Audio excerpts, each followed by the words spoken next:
নমস্কার। ঠাকুর শ্রী শ্রী রামকৃষ্ণ পরমহংসদেব এবং মা শারদার চরণে আমার সশ্রদ্ধ প্রণাম জানিয়ে ভিডিওটা শুরু করছি। ছোটবেলা থেকে আমরা নানা ধরনের নীতিকথা উপদেশ পড়ে বা শুনে বড় হই। পড়ে তো সবাই, তবে কতজন সেটাকে গ্রহণ করে বলুন তো? ছোটবেলায় অনেক অনেক নীতিকথা, গল্প, এসে লিখে আমরা স্কুলে নম্বর পাই, কিন্তু জীবনে তা গ্রহণ করে কতজন? আমরা সকলেই জানি সৎ পথে চলাই জীবন, কিন্তু বর্তমানে দেখুন অসততায় জীবন ভরে গিয়েছে, সমাজ ভরে গিয়েছে। তবে এ কথাটাও ঠিক, 100 জনের মধ্যে 70 জন মানুষ অসৎ হলেও 30 জনকে আপনি কিন্তু সৎ পাবেন। অর্থাৎ সবাই খারাপ এ কথাটা কিন্তু বলা যাবে না।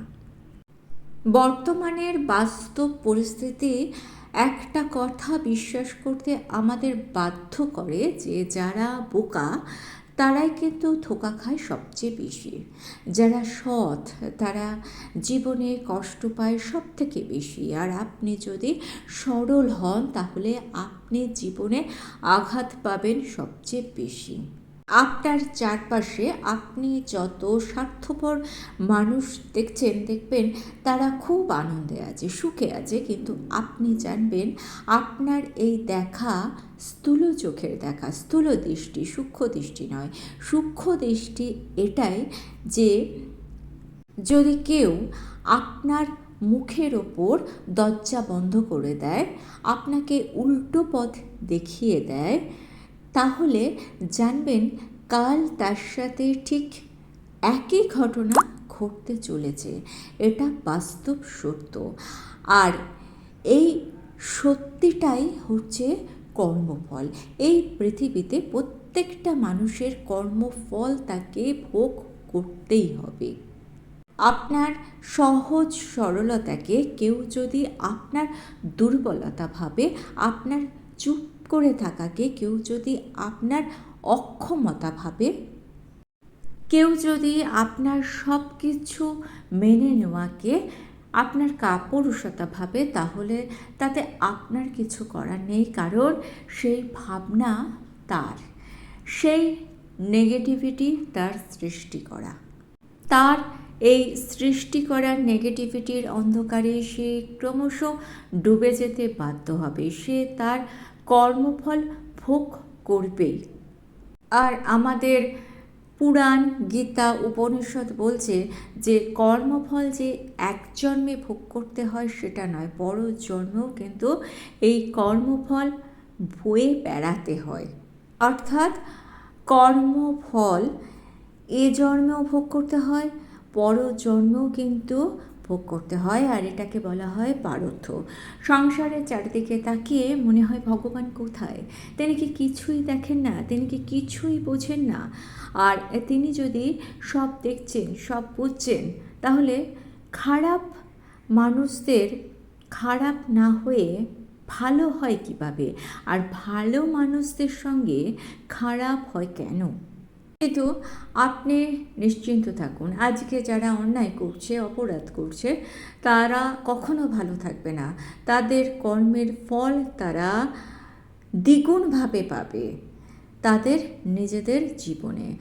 আপনি নিশ্চিন্ত থাকুন, আপনার চোখের জল যিনি এনেছেন বা যিনি আপনাকে কষ্ট দিচ্ছে, কাল তাকে দ্বিগুণ কষ্ট ভোগ করতেই হবে। এটাই ইউনিভার্সাল ট্রুথ বা চিরন্তন সত্য কথা। মনে রাখবেন, জীবনে দুঃখ আর কষ্ট এক জিনিস নয়।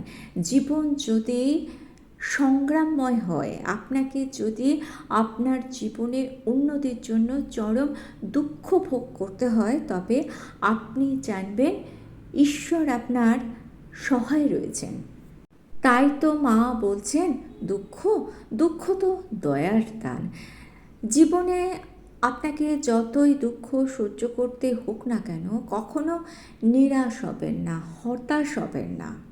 ঠাকুর শ্রী শ্রী রামকৃষ্ণ পরমহংসদেবের শিষ্য স্বামী অক্ষত ভক্তানন্দজি তার শিষ্যদের বলতেন, আমরা যার সন্তান তার জীবনটা একবার ভালো করে দেখো তো, কি কঠোর সাধনা, কত দুর্ভোগ কষ্ট ভোগ, 12 বছর টানা ঘুম নেই খাওয়া নেই। তিনি তো নিজের জীবন দিয়ে সকলের পথ তৈরি করে দিয়ে গেছেন। তোমাদের তো শুধু সেই পথে চলতে হবে মাত্র। ভয় কিসের, চিন্তা কিসের? সমাজে যখন কলুষতা বেড়ে যায়, অনাচার বেড়ে যায়, পৃথিবীর বুকে যখন শূন্যতা জাগে, তখনই অবতীর্ণ হন অবতার পুরুষেরা। তাদের চরণ স্পর্শে ধন্য হয় ধরিত্রী। তাদের চরণধুত জল যখন বসুন্ধরার রন্ধে রন্ধে প্রবেশ করে, তখন বসুন্ধরা সঞ্জীবিত হয়ে ওঠে নতুনভাবে, হয় পুনর্জাগরণ। স্বামী অখণ্ডানন্দজি বলছেন, তাকে পাওয়া কি অত সহজ? অবতার পুরুষেরা তো সাক্ষাৎ ভগবান, তাদেরই কত কষ্ট চেষ্টা সাধনা করতে হয়।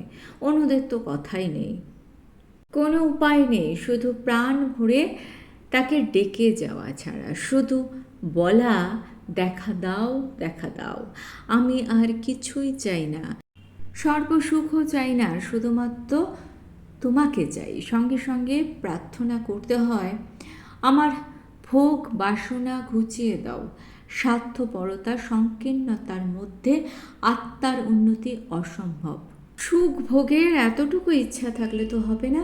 স্বামী অখণ্ডানন্দজি বলছেন, প্রভু সুখ আমি চাইব কোন লজ্জায়?